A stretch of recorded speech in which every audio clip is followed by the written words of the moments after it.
Libo-libo ang nasunugan sa dalawang magkasunod na malaking sunog sa Maynila. May nanakawan pa sa mga nasunugan at may nambasag pa ng windshield ng truck ng bumbero. May report si James Agustin. Nabulabog ang tulog ng mga taga-Port Area, Manila na sumiklab ang sunog pasado alas 12 ng hating gabi. Mabilis na gumapang ang apoy kaya umabot ang alarma sa Task Force Alpha. Kwento ng isang residente, wala silang supply ng kuryente mula alas 2 ng hapon kahapon. Kababalik lang ng kuryente ilang minuto bago magsimula ang sunog. Bigla-bigla na lang po na nagsigawan na sila na may sunog na daw.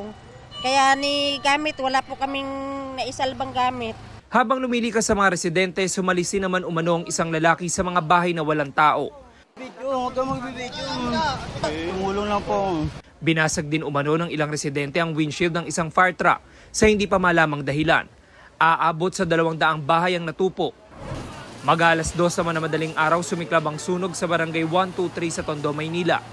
Mabilis na itinaas ang fire alarm sa Task Force Charlie. Buwis buhay na umakyat sa bubong ang ilang bumbero para apulahin ang apoy. Nagbayanihan din ang mga residente.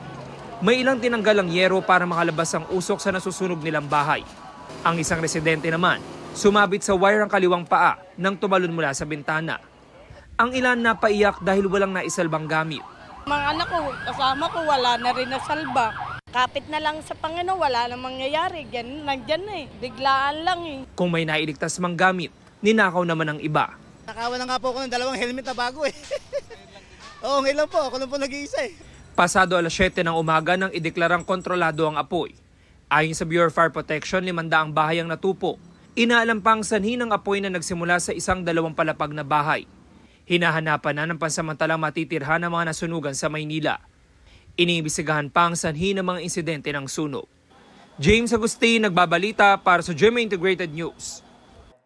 Huwag magpahuli sa mga balitang dapat niyong malaman.